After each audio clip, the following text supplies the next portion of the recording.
Bien, buenas tardes a todos. Soy Mariana Machuca, aquí desde el Instituto Gestalt, presentando una vez más este espacio de diálogo, de entrevistas con diferentes geniatipos para conocer desde su piel cómo se vive cada uno de estos aspectos que definen nuestro carácter y también las diferentes especialidades en las que se han desarrollado cada uno de estos personajes importantes que estamos teniendo aquí. Hoy tengo la alegría de presentarles a Andrés Waxman.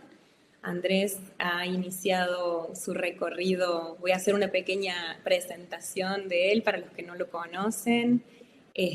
Seguramente que la mayoría sí, porque tenemos mucha gente apuntada a esta webinar. Pero bueno, Andrés ha iniciado su proceso de trabajo personal y profesional en el mundo del teatro y luego también se sumergió en el mundo de la danza. Estos son dos grandes caminos importantes que él ha trabajado y también ha hecho un proceso muy importante a nivel personal con la terapia Gestalt, en el programa SAT, con Claudio Naranjo y también con el movimiento auténtico, que es una de sus herramientas principales junto con tantos otros recursos creativos que él utiliza para dar talleres, formaciones, hace también performance, espectáculos, pone toda esta creatividad al servicio de diferentes procesos. Actualmente Andrés colabora en el programa SAT que ha desarrollado Claudio Naranjo, trabajando, como decía, especialmente con el movimiento auténtico, que es una herramienta fundamental que utilizamos en el proceso SAT. Y también ha colaborado en diferentes centros de toda España, llevando este arte que él maneja.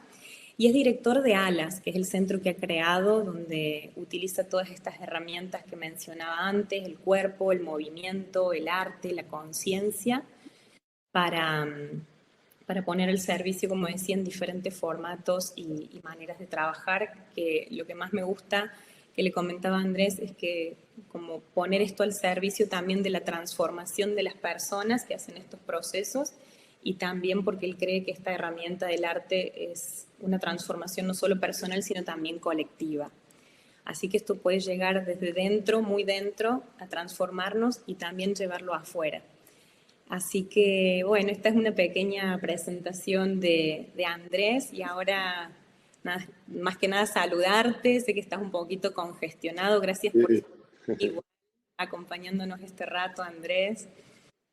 Gracias por invitarme. Estoy aquí justo unos días que me tocó el resfriado del año y me tocó estos días. Pero bueno, Pero ahí bueno, aquí estamos. súper disponible y me Sí, encanta que podamos charlar hoy un rato de esto, de estos dos grandes temas que decíamos, ¿no? Tu sí. trabajo personal, con todo lo que has hecho a través del cuerpo, que ha sido tu instrumento principal, y que también nos cuentes más sobre esta especialidad en la que te has desarrollado, que es lo que nos interesa conocer en detalles. Contanos entonces, si te parece, para arrancar un poquito, ¿cómo fue tu encuentro con el eneagrama? Si nos remontamos a los inicios, ¿cómo descubriste Sí. este En camino? en realidad voy a ver si a lo largo de la conversación puedo ir ligándolo todo, porque todo se ha ido ligando bastante mágicamente. Entonces, nada tiene sentido de forma aislada de lo que estás nombrando. Digo, todo lo que hago está bastante relacionado con todo. Es algo que yo descubrí sobre la marcha y lo tengo más claro ahora, pero no son hechos tan aislados. Yo conocí el enneagrama en el año 99, cuando ya me andaba medio de gira por Europa, pero decidí instalarme en España. En ese momento vivía según donde tenía trabajo de actor, bailarín, y ya me instalé aquí y ya porque quería hacer el SAT y entrar en este camino. O sea que lo conocí en el año 99. Y claro, lo primero fue el impacto porque precisamente ahí empecé a entender el sentido del arte en mi vida, ¿no? Es decir, cuando pude entender este mapa, pude ver cómo funcionaba todo esto del carácter. Entonces empecé a comprender cómo el arte y cómo las distintas obras en las que había ido trabajando habían sido sanadoras para mí, aunque yo no fuera tan consciente de ello. Mm, qué bonito. Fueron sanadoras las obras que ibas haciendo. Te fueron... Sí, no solo la obra en sí, sino el hecho escénico. Mm, El hecho escénico, el ponerme visible. ok. Por eso te digo, como que todo está ligado, porque si vamos a ir viendo un poquito el carácter del cual vamos a hablar, que es el 5, que es el especialista en hacerse invisible, Exacto. claro, alguien de ese carácter que se pone en escena, lo que va a hacer es precisamente empezar a trabajar un poco con el antídoto, que es volverse visible y volverse explícitamente visible. Con lo cual, claro, yo ya estaba trabajando sobre algo que no sabía muy bien qué tenía que ver, pero tenía que ver con mi carácter. Qué bueno.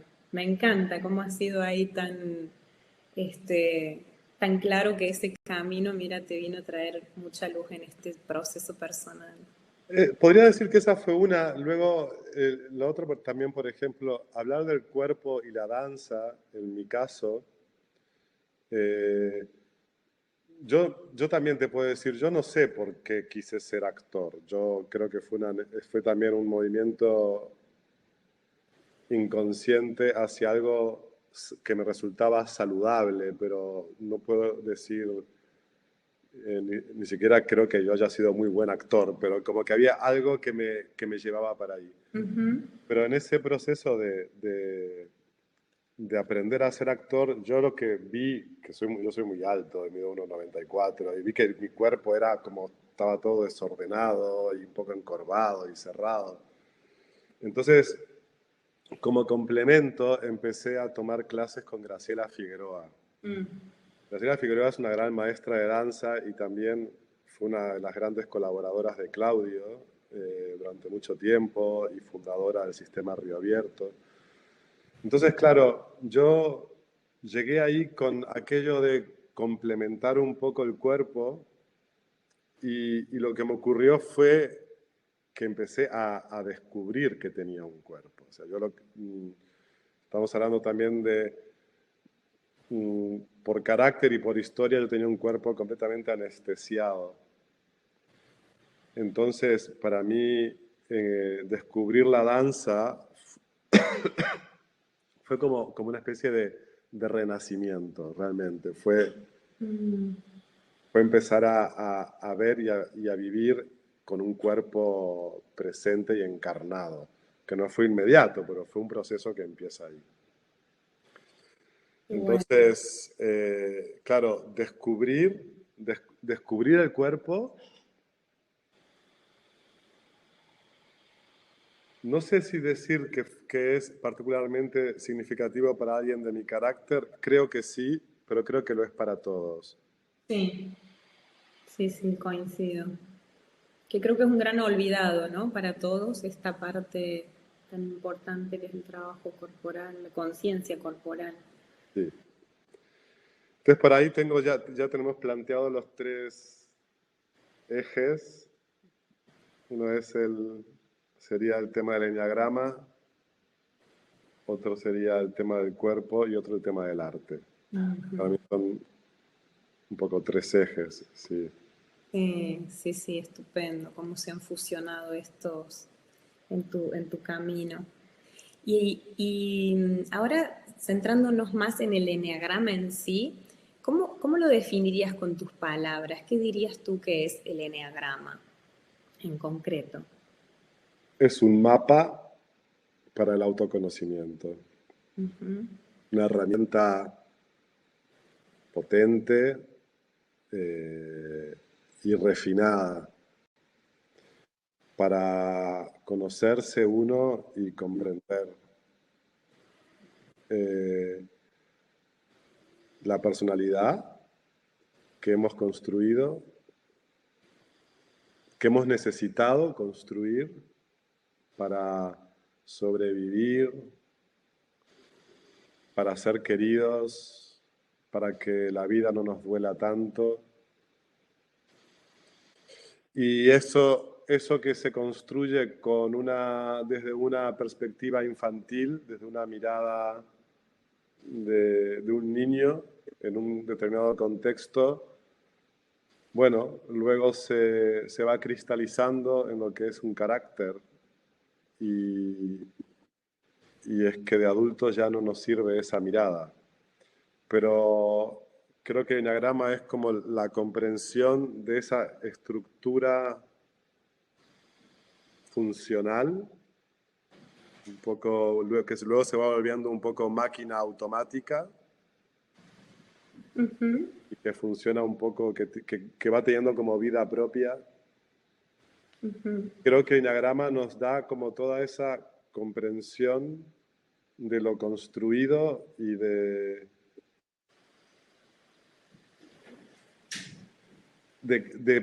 el cómo y el para qué se construyó de esa manera ese carácter y cómo trabajarlo cuando ya no se sirve, es que ya no, uno ya no congenia con esa manera de ver. Exacto, cuando deja de ser funcional para esa etapa vital, ¿no? En la que se ha construido nuestro carácter. Pero bueno, me gusta que entremos a este nivel de profundidad, ya que estás hablando de los orígenes, bueno, de cómo se nos ha desarrollado cada uno, ¿no? Nuestra forma de ser en el mundo. Contanos un poquito, tú cómo te has identificado con el eneatipo 5, cómo ha sido también descubrir estas características o cómo definirías las características generales del eneatipo 5, Sí, su estructura. Después ya entramos en los subtipos y nos cuentas de cuál sí. subtipo es. Vale, solo como para completar e hilar, yo creo que todos los caracteres, o sea, que todos los niños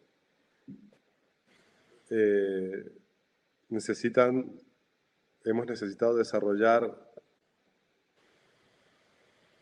estrategias para obtener amor y para protegernos del dolor, básicamente. Luego hay ramificaciones y sutilezas en torno a eso. Y en el caso del 5, pues el 5 es un carácter que tiende a aislarse, es un carácter que va viendo que el mundo es una cosa muy compleja en donde no hay mucho sitio para uno y mejor retirarse un poco de toda esta peli. No conviene ser muy visible, o sea, se va construyendo una identidad más invisible y aislado, como que en ese aislamiento hay menos riesgo de herida y bueno, es verdad que también hay menos posibilidades de amor, pero parece como más seguro el amor si alguien llega hasta ahí. La fantasía es que, bueno, que ahí es un lugar más recogido y más seguro. Lo que va dando es como una conclusión que uno saca, ¿no? Decir, bueno, mejor vivir así, ¿no? Y lo que va dando es un poco una retirada de la vida que te deja un poco voyeur, un poco como espectador, un poco como decir, bueno, me voy a hacer mi peli porque la peli de esta gente no va conmigo. La miro por la ventana, pero no participo. Qué bien. Tiene una doble faceta, una faceta un poco, que son dos caras de la misma moneda, ¿no? Hay un lugar un poco, sí que hay una desvalorización en este carácter que es,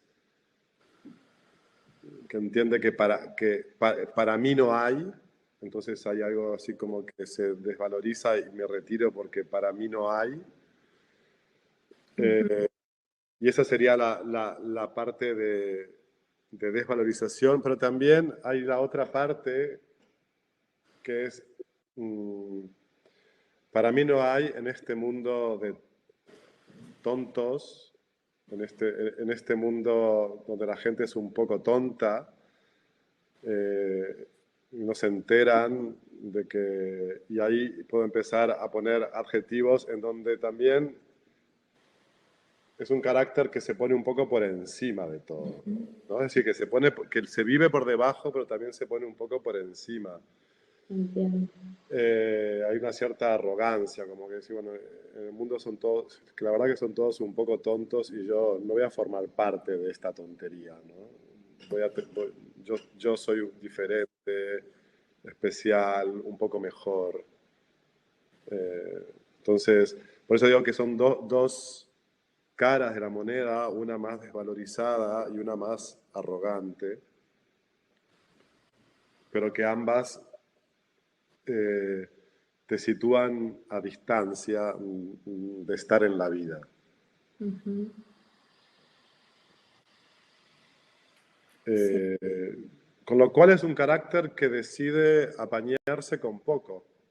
No necesita mucho y ahí entonces se corta de la necesidad porque necesitar no es buen negocio. Aquí mejor necesitar poco, vivir con poco, apañarse con poco, no hacer mucho ruido para no molestar, no llamar la atención. Y bueno, Sobrevivir así. sí, sobrevivir, tú lo has dicho, es sobrevivir, no es vivir, es sobrevivir. Mm, Eh, claro. sí, Por eso me encanta cómo este trabajo tuyo de poner, como decías, en escena y el cuerpo es tan importante para un 5, que sanador. Utilizaste también muchas veces esta palabra en algunas ocasiones cuando hablabas de ti. Me parece algo súper significativo para esta necesidad claro, de ponerse. claro, yo creo que en mi caso fue algo como un poco intuitivo. Luego fui poniendo un poco de conciencia, ¿no? Ponerme en escena para empezar a aparecer en el mundo, luego de estar como de haber desaparecido. Pero ojo, cuando era niño, yo tenía una vivencia muy clara y muy nítida de que, de que aquello era un calvario y que lo único que tenía que hacer era esperar a que pase, que ya llegaría el momento de poder ser quien soy. O sea que había una cierta claridad o nitidez en cuanto a no hay nada que yo pueda hacer aquí en este contexto, tengo que esperar a ser grande y que entonces lo que yo siento que hay dentro, que en ese momento no sé lo que es, pero que yo tenía la sensación de tener algo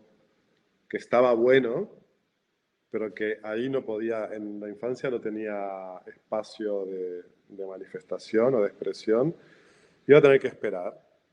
Con lo cual, para mí, esa infancia fue como una espera. Mm, Y yo creo que el teatro, pues eso, fue una intuición de que por ahí empezaba la salida. Una salida a ponerme a la vista, una salida bastante, como se suele decir, contrafóbica, o sea, si a esto le temo, pues a esto voy.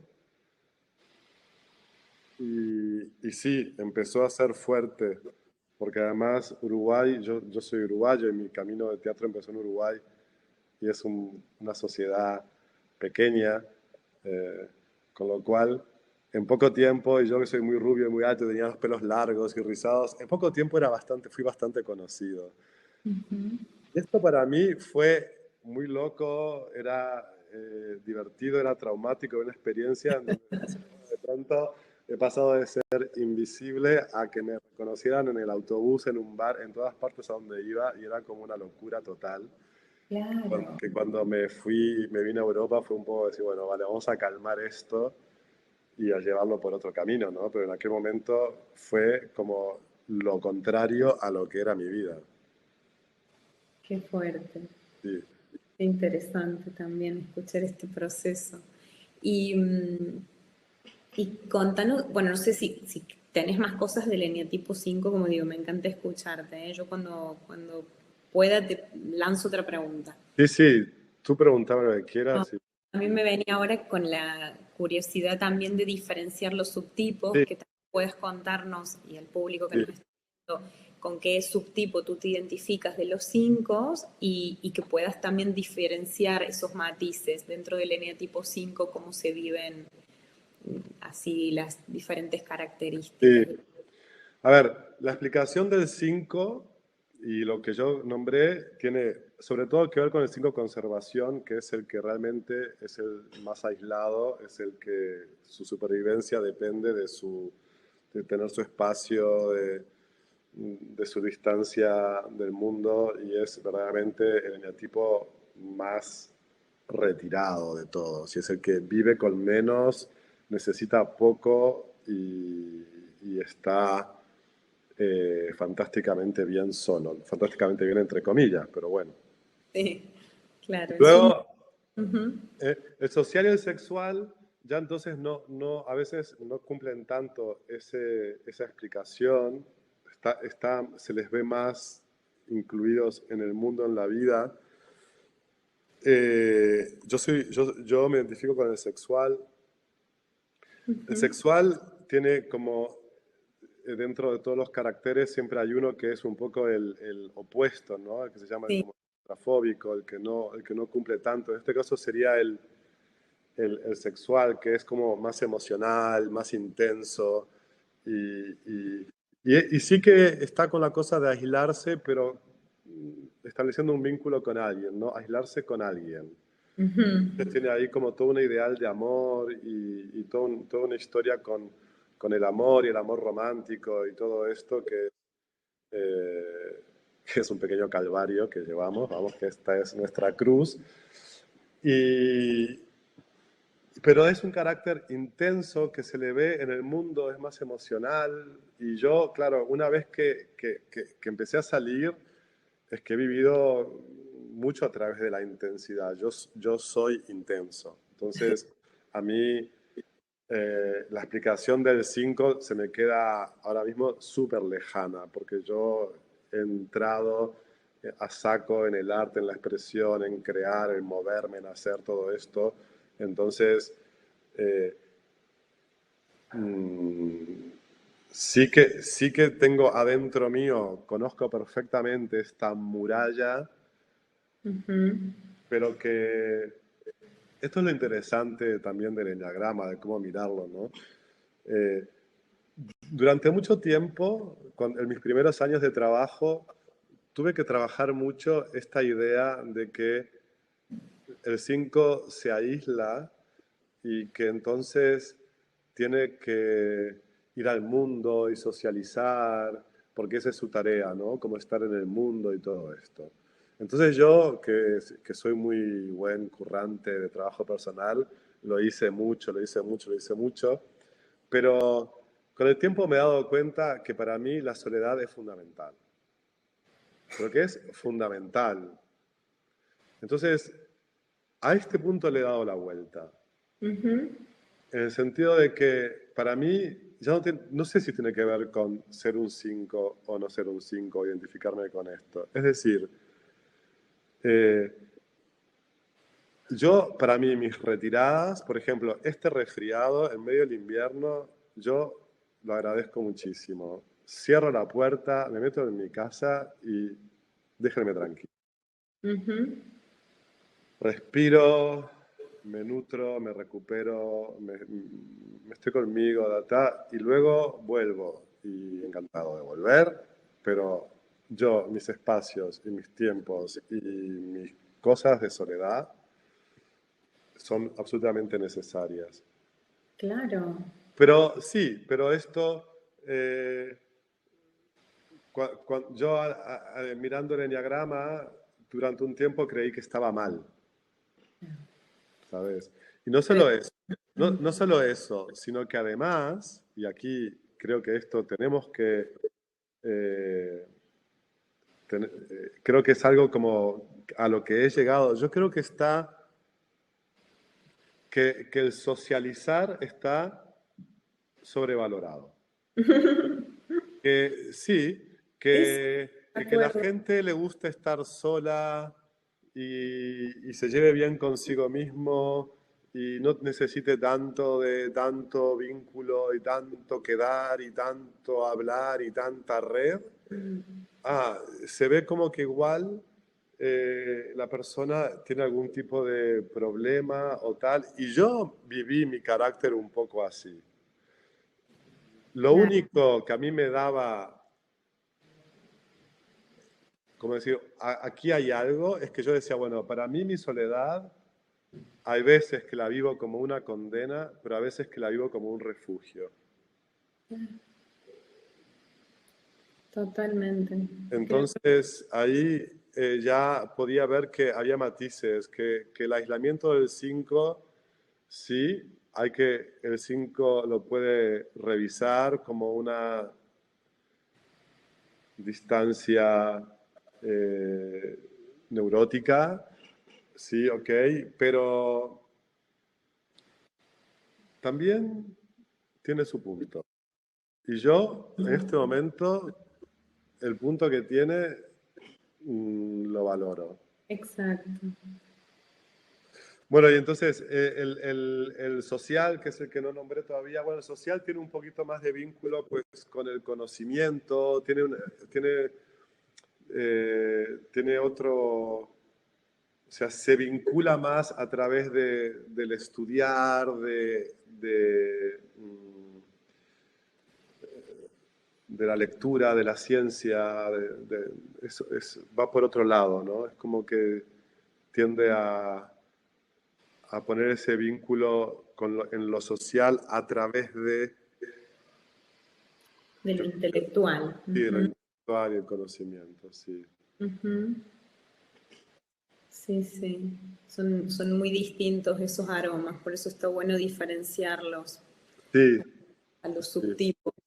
sí, Y compartir también esto que decíamos antes al inicio, detrás de cámara, de la importancia también de la flexibilidad y de, o sea, yo creo que todo lo que se rigidiza es lo que se convierte en patológico, ¿no?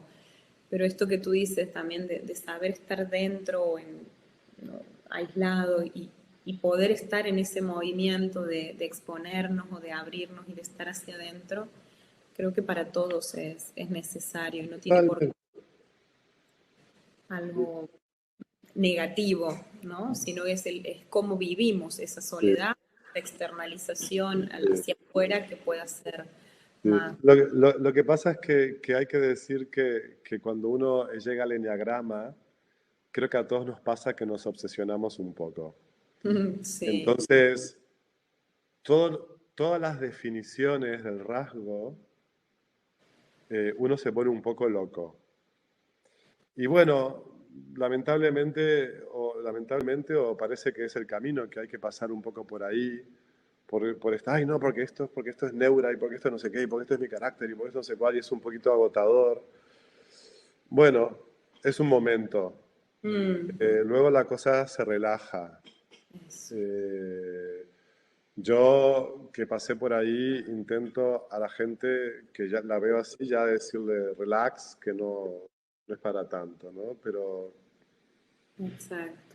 Porque aparte también Claudio siempre ¿no? Ha hecho mucho hincapié en que conectemos mucho con la sombra y con esta parte más eh, neurótica del carácter, pero también es bueno ver esta otra evolución en donde trabajando podemos ir viendo los matices y no obsesionarnos tanto, como decías. Sí. Casualmente, ahora una de las preguntas que quería hacerte es, ¿qué crees del eneatipo 5 en general? ¿Qué es lo que le cuesta más trascender de su carácter? ¿Qué es lo más difícil, ¿no? de superar en este carácter? ¿Qué es lo que cuesta más? No digo que sea imposible, pero que quizás hay más resistencias. Claro, esto yo no sé si mi respuesta es exclusiva para el 5 sexual, porque lo primero que me viene es la confianza en el amor. Claro, Pero claro, es el tema del 5 sexual, ¿no? exacto. Pero es como decir, vamos a ponerlo un poquito más genérico, que tiene que ver con la apertura del corazón en, en los lugares, espacios de trabajo, en la relación.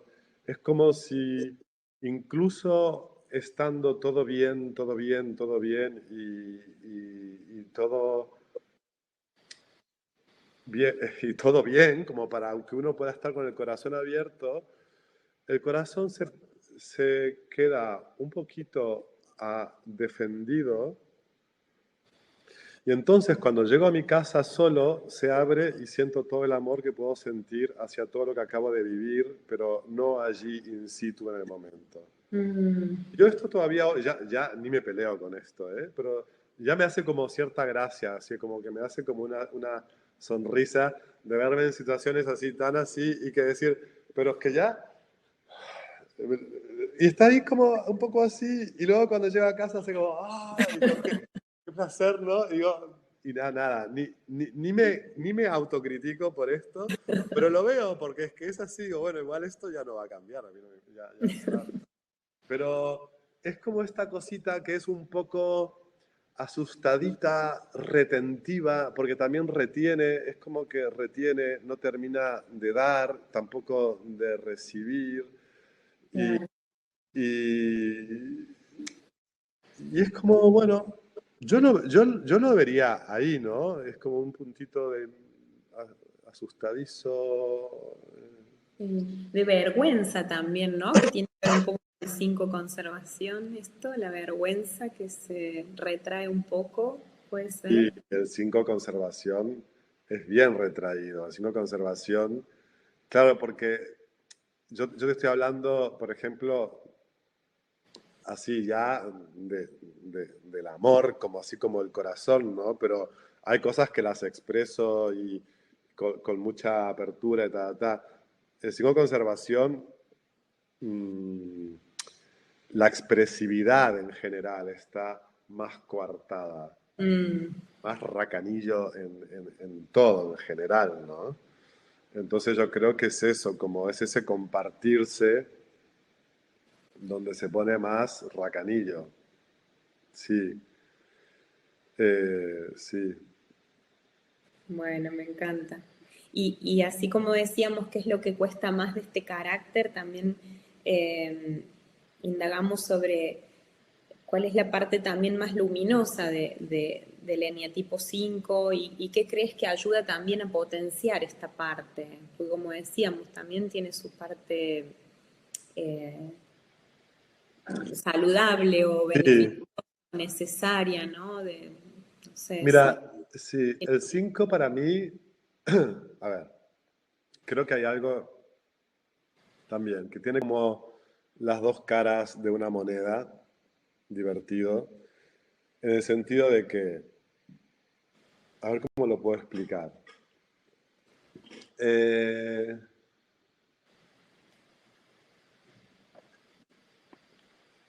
un 5 es detallista Ujú. en el sentido de que, por ejemplo, según qué tipo de acontecimientos puede parecerle una frivolidad, una pérdida de tiempo, una pérdida de energía, porque está interesado en lo esencial, en la esencia de las cosas.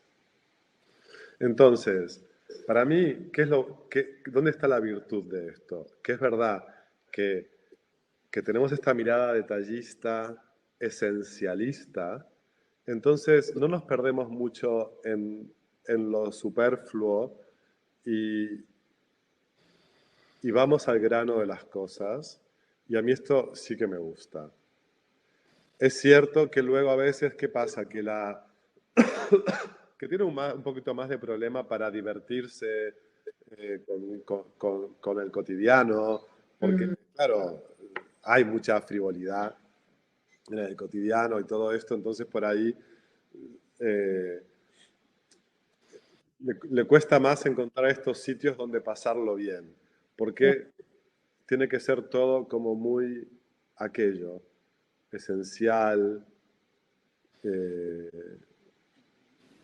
de aquel detalle que te interesa, y si no puede ser como una pérdida de tiempo. Entonces, claro, quitándole toda la paja a esto, creo que es un carácter que tiene esa mirada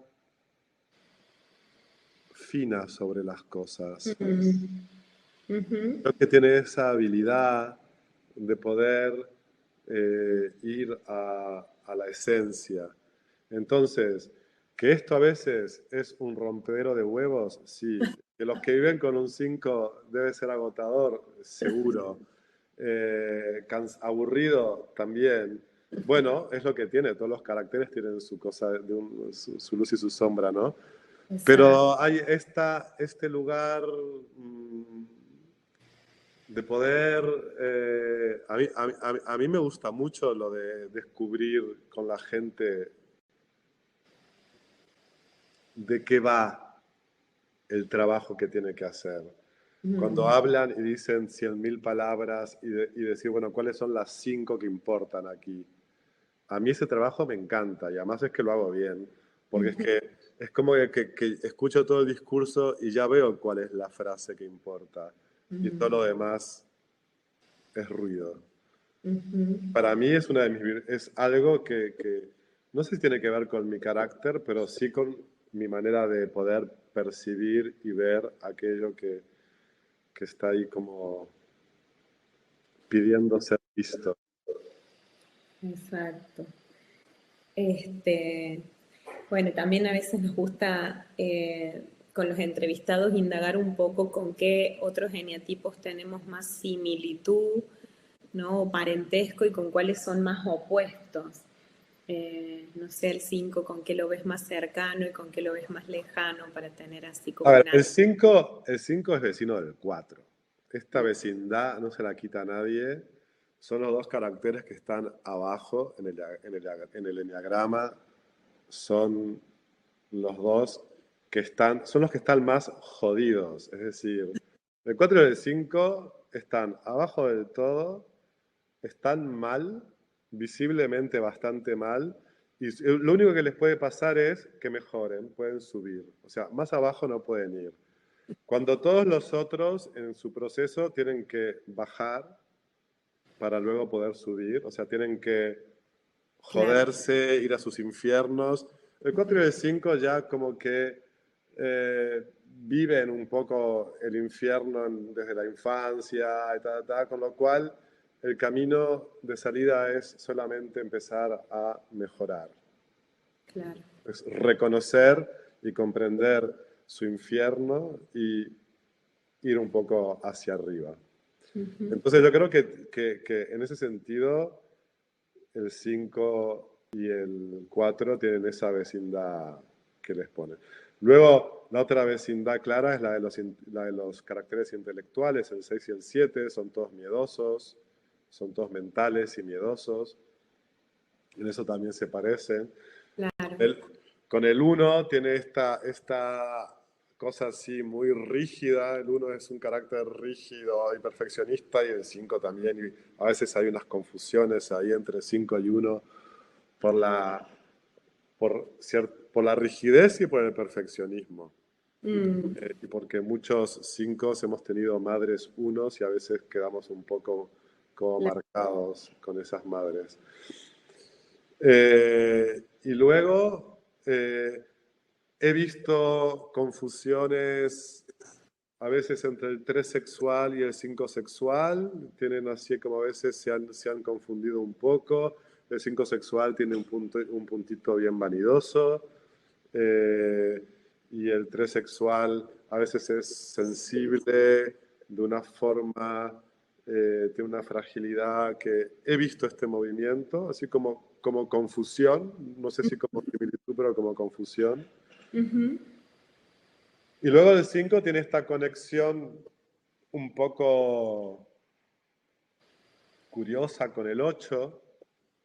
Digo curiosa porque es verdad que se hablaba en una época de que es una salida sana para el 5, el 8, esta cosa así más de acción en el mundo, y yo un poco que lo exploré eso. Y ciertamente hay algo adentro que sí, que generaba como mucha conexión, mucha vida, ¿no? Como la intensidad, como así como que el 5 parece que dejara de vivir. Entonces, eh, con el 8 a lo contrario, la vida intensa, ¡ah! Por todo, ¡ah! Así. Bueno, a mí me sirvió estar un tiempo ahí, pero luego era otra forma de desconexión también, ¿no? Claro. Pura intensidad, no era tampoco... era como una forma, ¿cómo decir? Bueno, ya que no puedo sentir nada, cierro los ojos y me lanzo a sentirlo todo y que sea lo que Dios quiera, ¿no? Es decir, bueno, vale. Por eso te digo, es como un poco a lo bruto, vale, bueno, salimos así, luego ya se verá. Sí, un poco sirvió, pero yo no diría que es el camino tampoco. Claro. Y bueno, y también la efervescencia a lo mejor del 7 y del 2 es como, son bastante ahí en ese aspecto más polares, ¿no? Más Son más distantes. polares, sí, sí, sí. 5-2 es una pareja que se ve. Ujú. eh, La intensidad emocional del 2 se equilibra con esta cosa más austera y retentiva del 5, con el 7 un poco también, sí, 5-3, pero también son más parecidos, 5-3 pues el 3 también es más frío, entonces ya se parece más. Yo, que soy intenso, la verdad es que con el 2, con el 7, con el 8 siempre me entendí muy bien. Ujú. Eh, Reconozco que son caracteres con los que me entiendo bien. Qué También bueno. les quiero matar, pero me entiendo bien. Sí, no, porque digo, sí, sí. Sí, son energías diferentes, pero bueno, qué bien que de todo tenemos también todo un poquito y estamos más cerca, más lejos, pero estamos en el camino.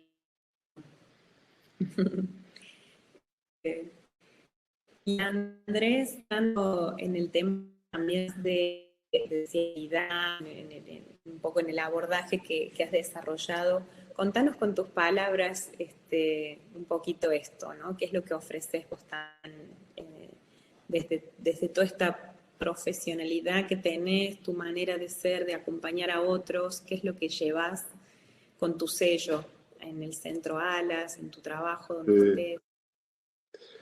A ver, así como fuimos nombrando que mi camino fue el teatro, luego la danza, luego se juntó, ¿no? Como danza-teatro, como que ya una misma cosa.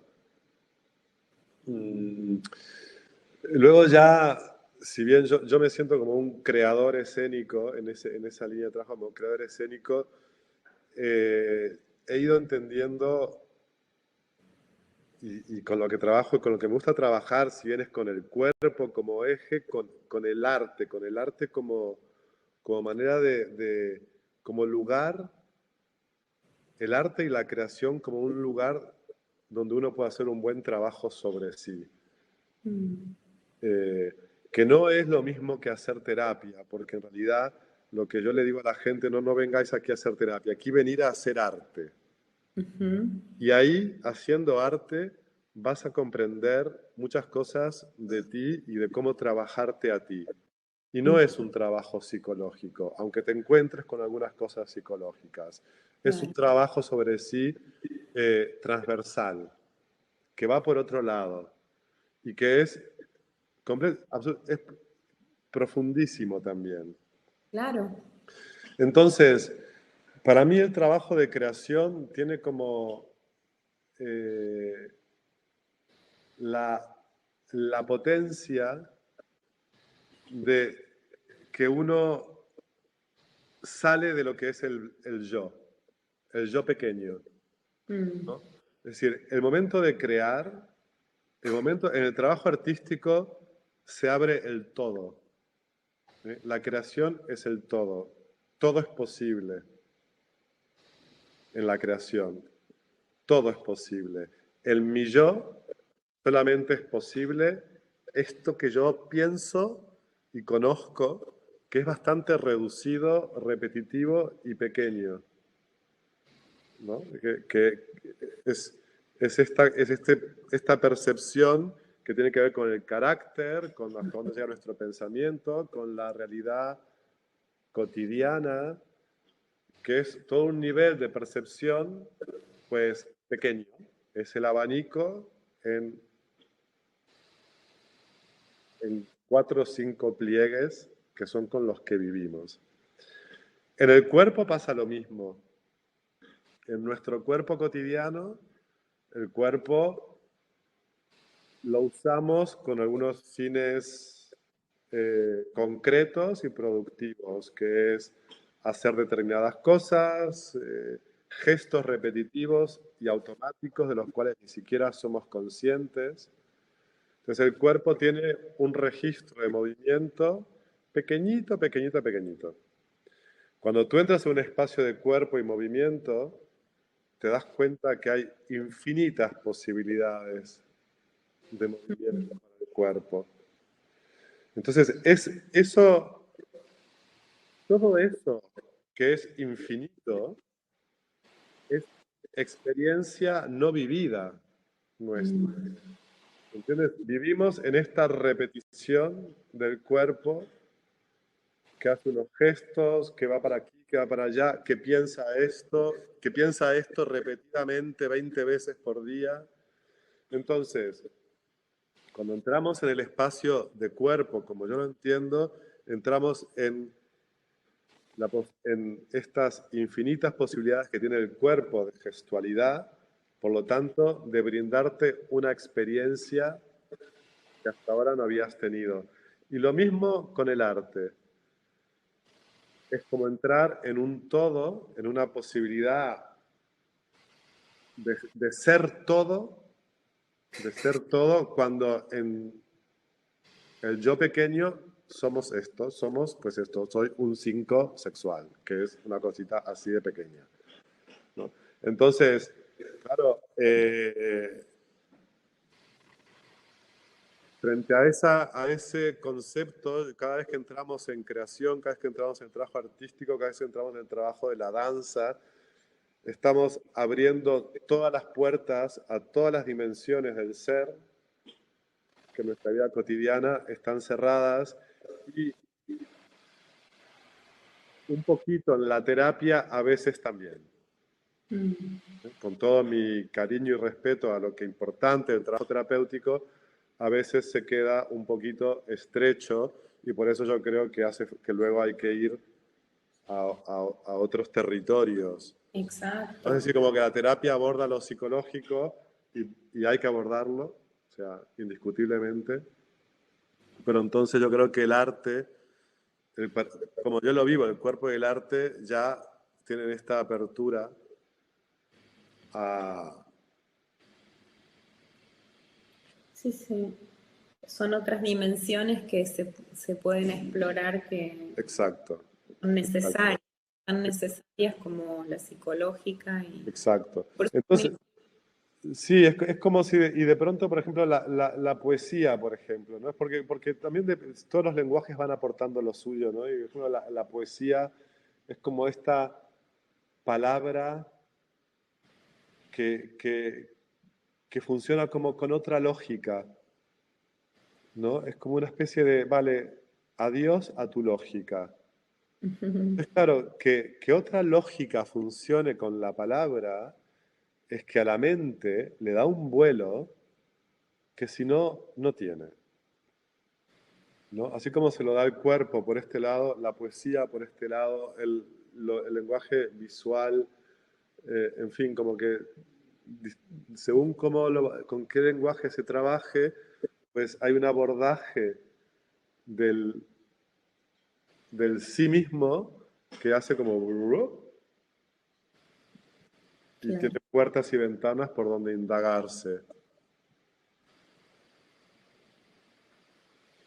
¿Y cómo lo haces, Andrés? Contanos un poco qué Eh, utilizás la poesía, decís, el movimiento auténtico, me imagino que está también súper y presente. yo lo he visto, mira, lo he ido como, el movimiento auténtico para mí es como un espacio así, digamos, el kilómetro cero de todo, ¿no?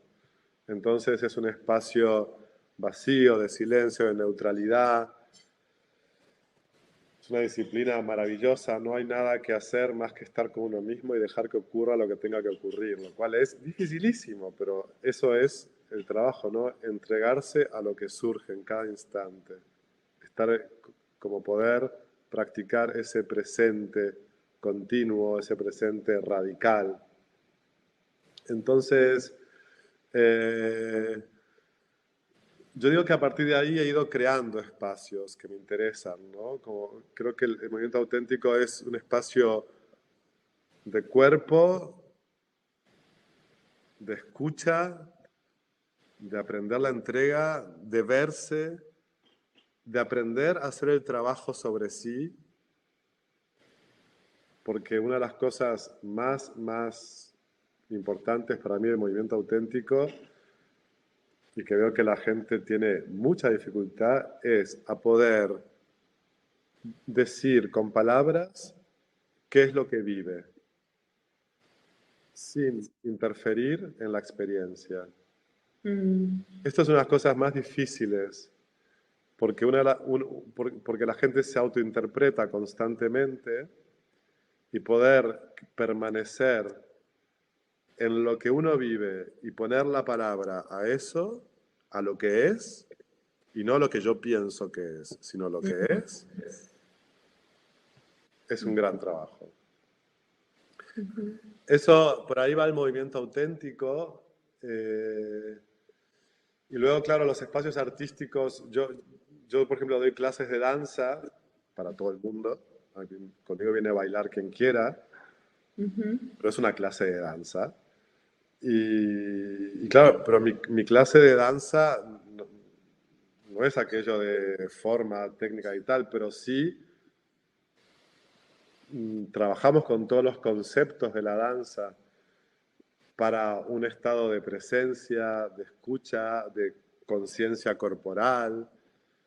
Y hay cantidad de cosas que yo mismo estoy descubriendo porque he vuelto a dar clase de danza el año pasado. Yo había dejado la clase de danza. Y Ujú. vuelvo a dar clase de danza ahora y está siendo uno de los espacios para mí más preciosos donde puedo descubrir cómo se encuentran todos los distintos conceptos que me he ido encontrando en distintos lugares, ¿no? Que es descubrir el cuerpo en un movimiento espontáneo, libre, consciente, pero en la que además también pueda yo ponerle la forma en tanto que artista, porque es una danza.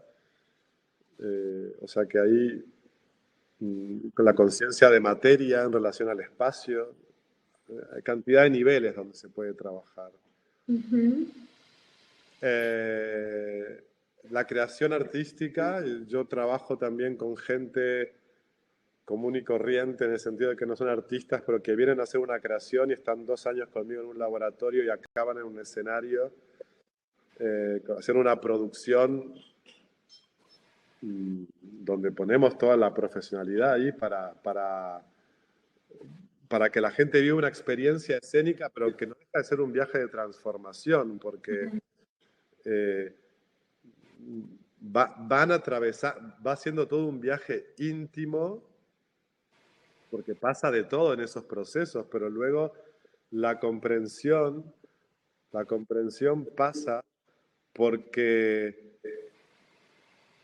lo importante es estar al servicio de la creación. y no de Exacto. uno mismo. Y aquí también es todo otro aprendizaje enorme. Cuando en el proceso terapéutico, yo, ¿qué me pasa? Yo, ¿qué siento? Porque a mí, porque yo, a veces tiene este sentido un poco contraproducente, en donde el yo se agranda. Dices, pero a ver, ¿qué pasa? ¿No? Entonces, cuando en la creación escénica uno se da cuenta que está ahí para servir el hecho creativo, para ponerse al servicio de la creación, que lo importante es lo que se está creando, lo que la creación nos pide y yo me doy a ello, y cuanto más yo me doy, más generosa será conmigo la creación escénica, más frutos habrá para mí en esa experiencia. Pero para comprender eso, Mm, hay que machacar un poco el ego. claro, Todo el mundo pasa por su pequeño calvario de, pero y yo aquí qué hago? Y yo tengo que hacer esto, pero todo el mundo pasa y con mucho amor lo vamos acompañando porque es normal, ¿no? Es como eh, claro. todo el mundo tiene su crisis cuando le va llegando su rol en la pieza. Todos, todos pasamos, yo también lo he pasado, ¿no? Es como que te aprieta y luego se revierte. Entonces, esa acción de entregarte al hecho creativo es un hecho, es una experiencia espiritual. Y, solo se entiende una vez que se tuvo. Es incluso a veces cuando la explico así parece como un poco loco y que parece que la gente va a tener un poco de vivir a ciertas torturas allí, pero No, pero yo sí que quizás quiero compartir contigo y preguntarte, mm, en el trabajo, en el proceso SAT, cuando yo hice el trabajo del movimiento auténtico, que lo hice con Betina, que sé que también es una gran compañera, maestra cercana tuya, y, y me daba cuenta de esto, ¿no? De lo difícil que son todas estas etapas de primero poner esta conciencia en el cuerpo. Y después también aquí viene un poco mi pregunta para seguir profundizando en esta gran especialidad que tú aportas en el programa. Porque entiendo que a lo mejor cada profesional tiene su estilo y su manera de trabajar con el movimiento auténtico. Y a mí una cosa que me ayudó en este trabajo fue, por un lado, bueno, ahora no sé si con Betina lo hicimos en el SAT, porque después lo hacía en la Fundación Claudio Naranjo con Tony Aguilar, hacíamos grupos de seguimiento y ahí sí recuerdo que nos vendábamos los ojos. Entonces, a veces hay técnicas que me imagino que cuanta más neutralidad mejor, pero cuanto menos recursos, pero a mí personalmente me ayudaba el hecho de vendar los ojos, aún sabiendo que tenía un testigo que estaba observando mi movimiento, la música, se puede trabajar el movimiento auténtico en el absoluto silencio, desde esa espontaneidad profunda que viene de adentro y cómo también a veces el estímulo de la música te provoca un movimiento, te impulsa un movimiento. En fin, son como estas fases y después la tercera, bueno, que tú decías esto de poner en palabras la experiencia sin interferir la experiencia. No sé, tú en estas tres fases, ¿cómo lo utilizas? ¿Qué crees que puede ser más beneficioso? ¿Para qué tipo de experiencias? No sé, esto me resulta interesante profundizar del movimiento auténtico. sí, eh, cerrar los ojos es una manera de llevar la mirada hacia adentro, Ujú. ¿no? Como que estamos tan con la mirada hacia afuera, en el mundo, todo, y es llevar la mirada hacia adentro y la escucha. Es como facilitar un poco una, un regreso. Yo siempre, hay una sensación de regreso a casa Ujú. cuando uno puede estar habitando el propio cuerpo. Habitar el cuerpo es un concepto que se dice fácil, pero es toda una experiencia a la cual no se llega con tanta facilidad. Habitar el cuerpo es verdaderamente poder sentir que tu cuerpo es tu casa y que cuando cierras los ojos estás en casa. Hay un retorno a un sitio. Y en ese sitio tú puedes hacer tus viajes interiores. Es decir, es como reconocerte, recordarte y acoger lo que está necesitando hacerse consciente, porque había permanecido en lo inconsciente y está en la memoria de tu cuerpo. Entonces, pero son como estos escaloncitos que uno tiene que hacer, que es cerrar los ojos porque hay que llevar esa escucha ahí. Música, no sé, en el movimiento auténtico puro no se usa. En el SAT a veces lo usamos un poquito para acompañar, porque a veces hay mucha gente, a veces ayuda un poquito a transitar según qué momentos. Pero en realidad en la disciplina pura movimiento auténtico no se utiliza y es no, como para no generar estímulo. Claro. Que hay algo que es completamente orgánico, que se da como se tiene que dar, en el tiempo que se tenga que dar, con la propia escucha y la propia atención hacia sí.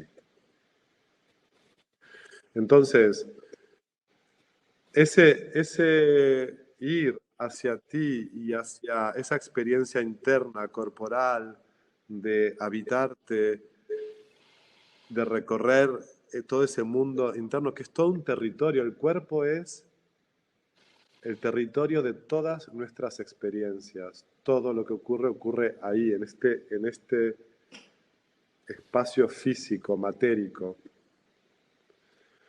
Entonces es como poder uno reencontrarse con esta experiencia corpórea y desde ahí acoger, desde ahí y ahí, acoger lo que necesite manifestarse, tomar forma en tu cuerpo ese día, en ese momento. Vivirlo tal cual surge, más allá de que te guste o no te guste, de que sea agradable o desagradable, no conceptualizar eso, sino dejar que la experiencia ocurra y luego poner conciencia. No porque no haya conciencia en ese momento hay una conciencia de lo que uno vive. Lo que intentamos evitar es que haya un narrador, que esté la radio apagada por un rato, que uno esté en la vivencia.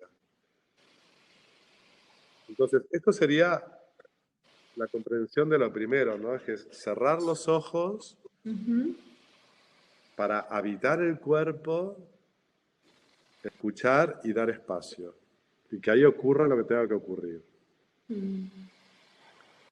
Lo otro es el testigo. Es la existencia de todas nuestras experiencias está directamente relacionado con el ser visto. Lo que pasa es que hemos sido vistos siempre en nuestra infancia por miradas que nos han dicho bien, mal, así sí, así no. Entonces, todos esos comentarios, como nosotros nos vemos con todos esos filtros que nos han visto, o los contrarios, si generamos la reacción contraria, en fin. Pero tenemos como toda una serie de juicios y miradas y tal. Entonces, empezar a tener una mirada de testigo, que aprender a ser, o sea, alguien que te ve y que no te comenta, es la puerta a poder empezar a verte y no comentarte, solo verte. Solo verte. Solo ver eso que se manifiesta y nombrarlo, sin comentarlo, sin juzgarlo, sin interpretarlo. Es un gran ejercicio para el testigo también esto, ¿no? Ejercitar esa mirada sin juicio. Exactamente. es el gran ejercicio para el testigo que se empieza a reconocer en sus juicios, en sus proyecciones, en sus interpretaciones. Es una gran experiencia para el terapeuta poder ser un buen testigo, porque el terapeuta tiene este peligro de interpretar, proyectar, cuando está en su labor terapéutica. Entonces, esta conciencia de decir, bueno, aquí me siento yo y me hago presente, y lo único que voy a hacer es estar presente para esta persona, pero estar presente para esta persona significa estar presente. Ujú. Yo he de estar. Y en ese he de estar estoy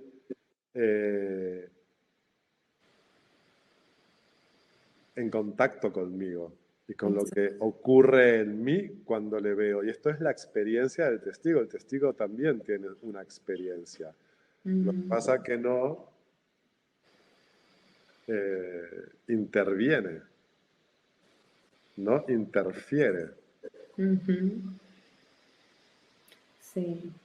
Esto es una herramienta súper potente, es un ejercicio que creo que tendríamos que poner en práctica más a menudo, eh, porque realmente, y lo digo desde una experiencia personal de mucha dificultad, de entrar allí, pero Claro, también lo bonito recién cuando hablabas de habitar el cuerpo, también cuando he llegado a esos lugares, eso es también maravilloso, indescriptible, o sea, vale la pena ¿no? el ejercicio a pesar de la dificultad de estar ahí presente y en contacto con el cuerpo para llegar a esos lugares tan profundos también. totalmente. Y el testigo, por ejemplo, los terapeutas, nada más que el ejercicio de eh, cuando el paciente dice algo, expresa algo, quedarse en el silencio del testigo viéndole, sin asentirle, decirle qué bien o qué interesante, o sea, ser testigo, no comentarle nada, no comentarle, ¿no? Pero como un silencio, pero sí verle, Claro, claro. que a Esto veces, ya que tampoco es fácil a veces ese lugar de... para nada. No, no, no. Por eso digo que es un ejercicio súper potente para las dos partes, ¿no? Tanto para el que está en el movimiento como para el testigo de ese movimiento, Exacto, las experiencias que se ponen en juego. Es mucho. muy rico. Sí, sí yo te diría que el movimiento auténtico es donde yo lo encuentro todo. Pues es Mm, como el kilómetro cero, porque en realidad es un espacio que es súper sencillo en su forma, pero que tiene una profundidad enorme. Es complejísimo a los lugares a donde llega. Entonces, yo ahí siento que es como que ahí cabe todo. Por eso es una práctica que, eh, sí, que para mí es como siempre, yo digo que siempre me devuelve a mi sitio. Como, y siento ese movimiento, ¿no? Siempre me devuelve a mi lugar. qué bien. Bueno, me encanta porque al escucharte veo que voy revisando un poco las preguntas y ya hemos un poco tocado algunos temas, pero igualmente lo menciono porque siempre hago estas preguntas también en esta especialidad que hemos hablado sobre todo del movimiento auténtico. Eh, Preguntaba de qué manera esta herramienta crees que puede ayudar a trabajar las sombras de cada carácter y también de qué manera acompañas con esta especialidad a potenciar la parte luminosa de cada carácter. No sé si quieres añadir algo más al respecto, pero como digo, creo que ha sido muy, muy rico todo lo que has expresado de tu experiencia. Sí, es que mira, el movimiento auténtico trabaja en un círculo, ¿vale? Que esté haciendo el gesto este así redondo, un círculo. Un círculo que contiene todo lo que allí ocurre y todo lo que necesita manifestarse ese día, sea sombra o sea luminoso. La sombra se repite y la luz también se repite. Es decir, allí hay espacio para todo.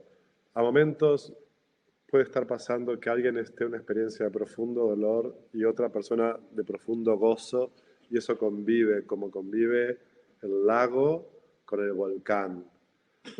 Conviven, ¿sabes? Es decir, entonces allí uno va a encontrarse con lo que la experiencia le tenga que mostrar y enseñar ese día. Eso es la entrega. Es decir, bueno, a, vengo con un espíritu que es el de entregarme, de aprender a entregarme, a conocerme y ahí a lo que surja, que puede no gustarme, pero es que no estamos en esos conceptos de que me guste o no me guste. Estamos en la mirada amplia de que lo que hay es acogido y es como que aquello que necesita salir al plano de la conciencia porque estaba en el plano de lo inconsciente, pues bienvenido sea.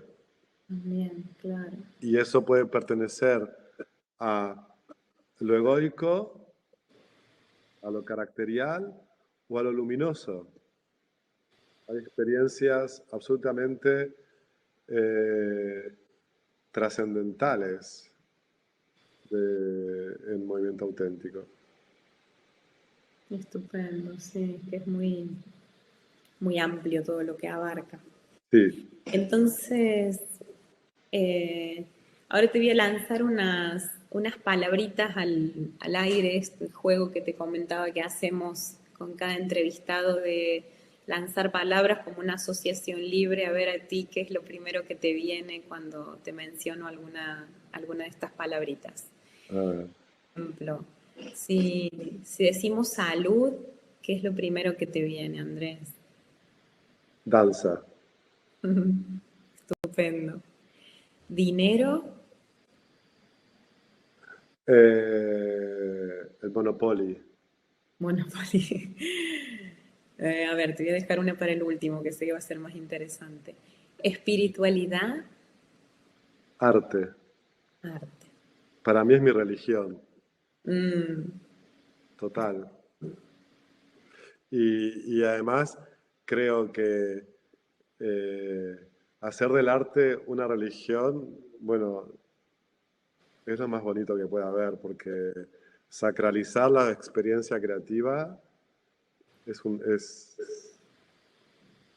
bueno, yo lo vivo así y creo que, se, que le da completamente sentido a eso, ¿no? Sí.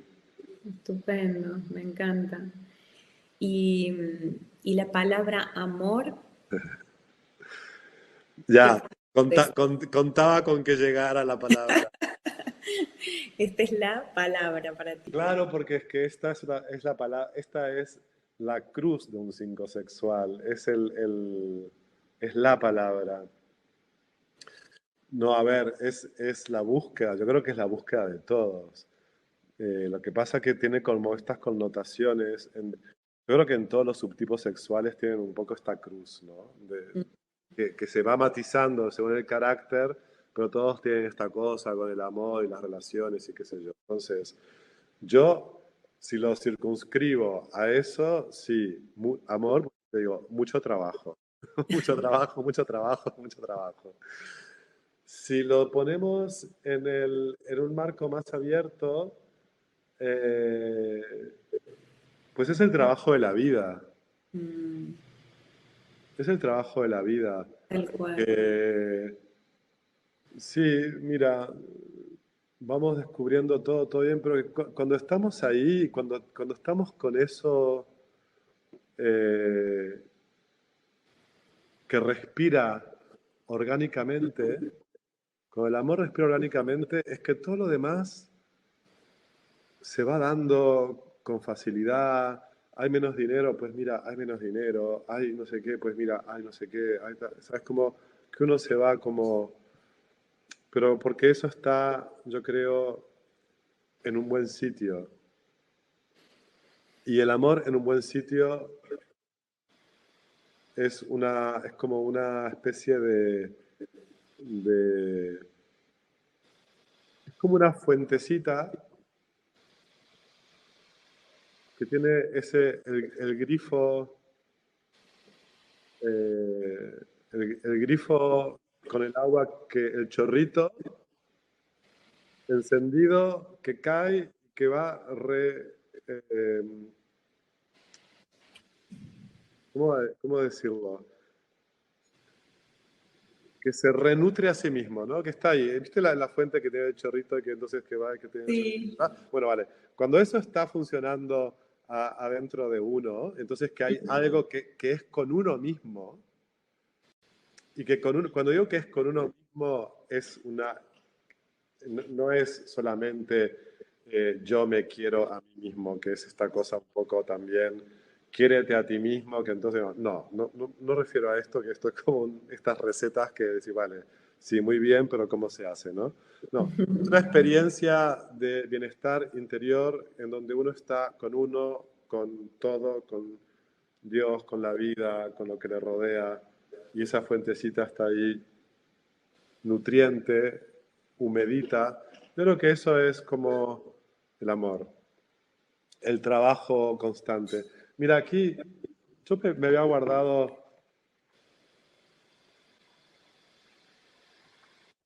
de Rilke. Rilke, Rilke era un cinco sexual.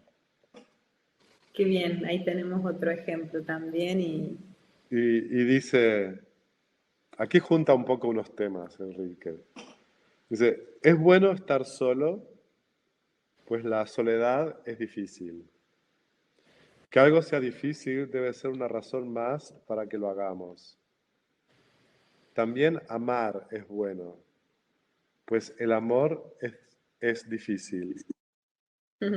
Amor de persona a persona. Esto es quizá lo más difícil que se nos impone, lo extremo, la última prueba y examen, el trabajo para el cual todo otro trabajo solo es una preparación. Este es un cinco sexual. Yo estoy de acuerdo con esto.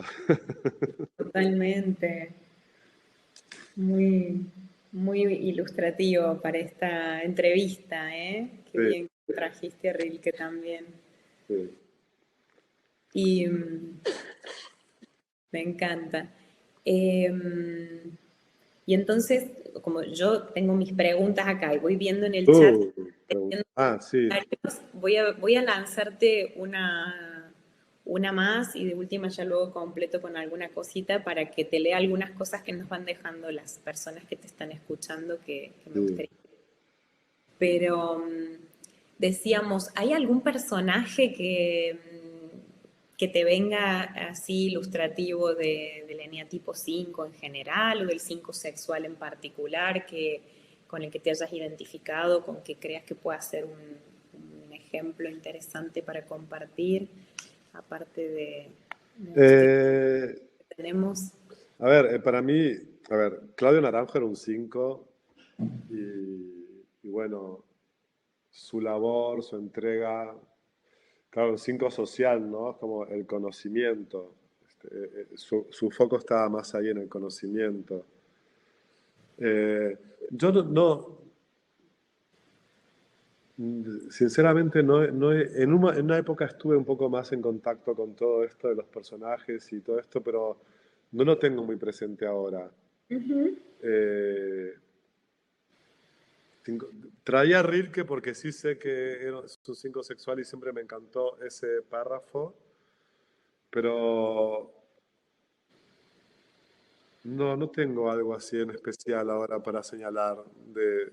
Bueno, pero me gusta esto que salió espontáneamente, que trajiste a Rilke y que también hablábamos de Claudio, para Sí, que tengan las personas también otros personajes en mente de otras maneras de vivir también, ¿no? De carácter y de expresarlo y sí, bueno, porque también mira, yo llevo como 20 años que llegué al SAT y como 15 que trabajo en el SAT y cada verano, o más de 15 ya ni me acuerdo, pero eh, cuando voy allí me enchufo mucho con el eneagrama y con este trabajo, pero yo en mi vida y en mi trabajo no lo uso tanto como herramienta. A veces puedo ver que alguien es tal cosa y puedo darme cuenta, pero no es para mí en este momento una herramienta tan fundamental. Me he alejado un poquito de tenerlo tan presente, incluso en mi propio trabajo personal, porque creo que en un momento fue, como te decía, súper importante, Claro. obsesivamente importante, pero yo luego de todo un tiempo de todo esto hice unos años de psicoanálisis que creo que también es bueno después de un tiempo de abordarse desde el eneagrama, volver a abordarse sin el eneagrama, Sí, y también es muy saludable. Y por claro. ahí ya hace un tiempo que no lo tengo tan como lo más importante, la manera de mirarme a mí mismo ya no es tanto eso. Aunque me lo puedo ver y me lo encuentro, pero yo creo que esto también, sí, ahora mismo no está tan presente.